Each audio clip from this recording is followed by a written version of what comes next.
Well, hello. I'm here from Intis, and I'd like to talk to you about a vision of future mobility enabled by wireless charging. So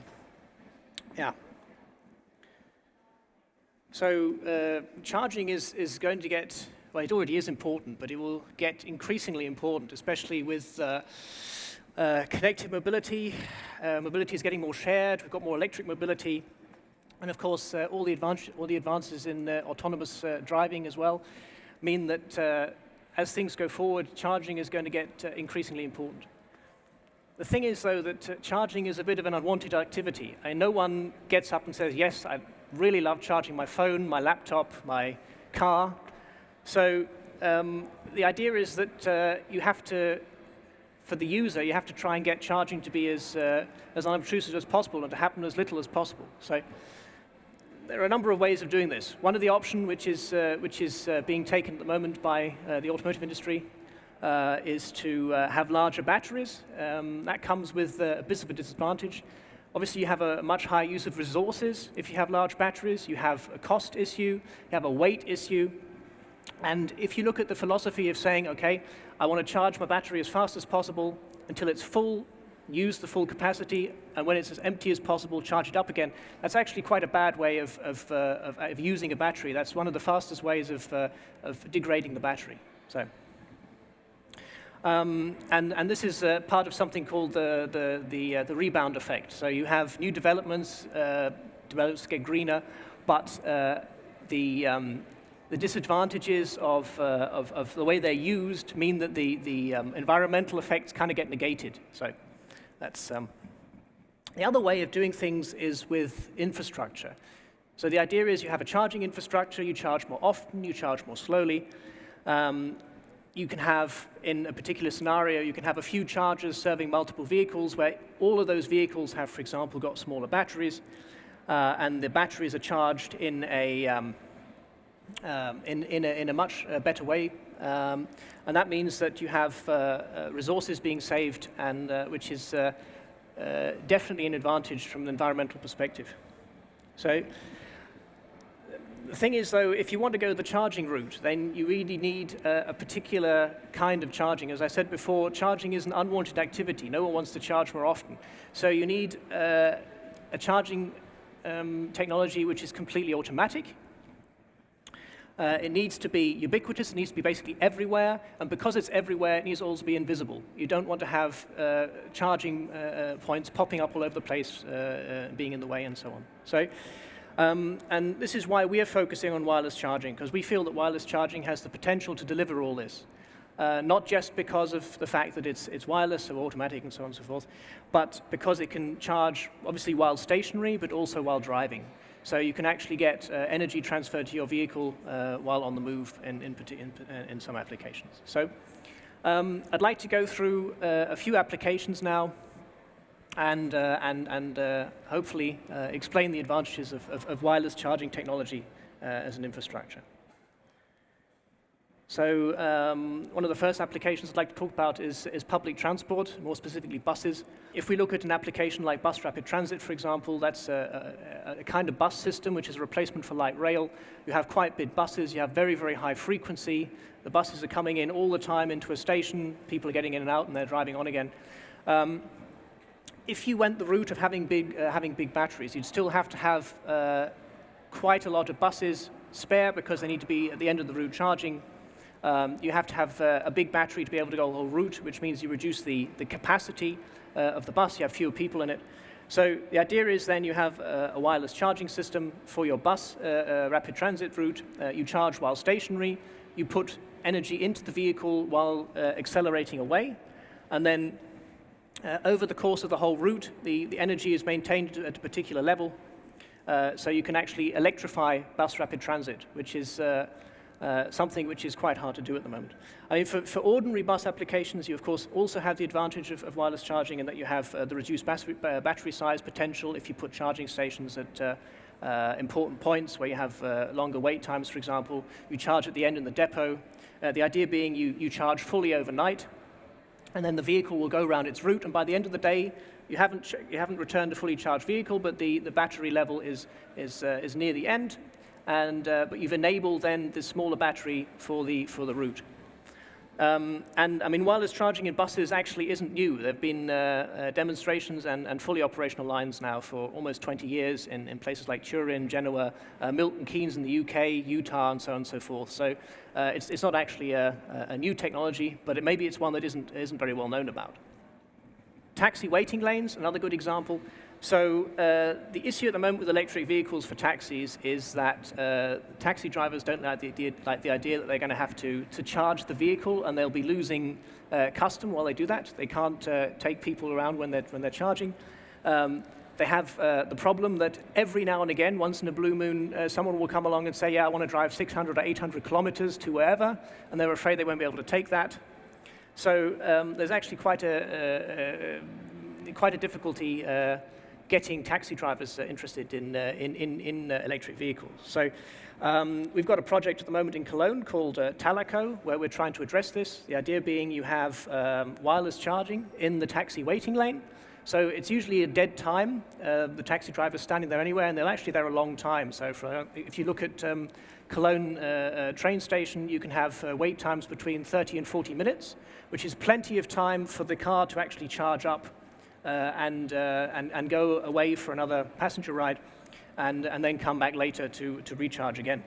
And what we're actually doing there is we're using plug-in hybrids in that project, which is obviously better for the taxi drivers as well, because then if they do have that particular passenger who wants to go 600 kilometers, they can do that, and otherwise in the city of Cologne, they can drive entirely electrically. There's another project ongoing by a competitor of ours in Oslo, which is quite similar. So again, I think this is a good application for wireless charging, and it'll be coming quite soon. E-scooters. So I mean, they've been in the news a lot recently, both good news and bad news. So they're being picked up quite a lot. We've got a lot of services in large cities. They're very convenient. I've used them quite a lot in Hamburg, where I live. You've also seen the bad pictures where you have scooters lying around, being thrown in rivers, generally messing up the seats. So we developed as Intis a technology called Intis Easy Charge. So this is what you can see there. So it's a charging technology. The idea is that the streets are always tidied up. You just place your scooter on them. There's no need for battery swapping or recharging, juicing, and so on and so forth. And no broken cables, plugs, and sockets, and so on, which is a big issue with scooter operators. So I'd like to ask my colleague now to come in and demonstrate the e-scooter system. It's very simple. You just shove it on the base, park, go, and it's charging. That's the blue light there. That's it. Very unspectacular. That's the idea of wireless charging. You don't see it, you don't hear it, it just works. If you want to see more about Intis Easy Charge, by the way, we do actually have a stand for that outside behind the e-bike parkour, FMC 93 or something like that. But we've got a big Intis sign there. You'll find it. So.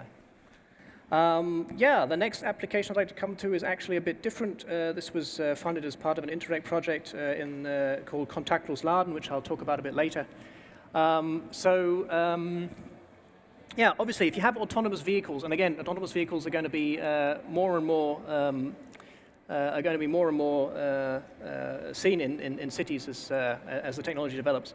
You obviously want to have an automatic charging process. It's a bit silly if you've got your fully autonomous vehicle and then at the end someone has to come out and plug it in. So there are other advantages as well. You can enable 24/7 operation with wireless charging. You can have smaller batteries, so you can have the shuttle running around a continuous route with a relatively small battery. It just charges up every time it gets to a stop, and that can carry on basically indefinitely until it needs cleaning or servicing or whatever. One of the things we actually looked at in the Contactless project, which was an R&D project, is using positioning inherent in the vehicle for positioning the vehicle over the charging pad. So wireless charging, you have to have relatively accurate positioning of the charging coil to the vehicle coil. And there's been a lot of discussion in wireless charging circles about how to do that. So we have the option of adding additional sensors, additional technology, which of course increases cost and so on.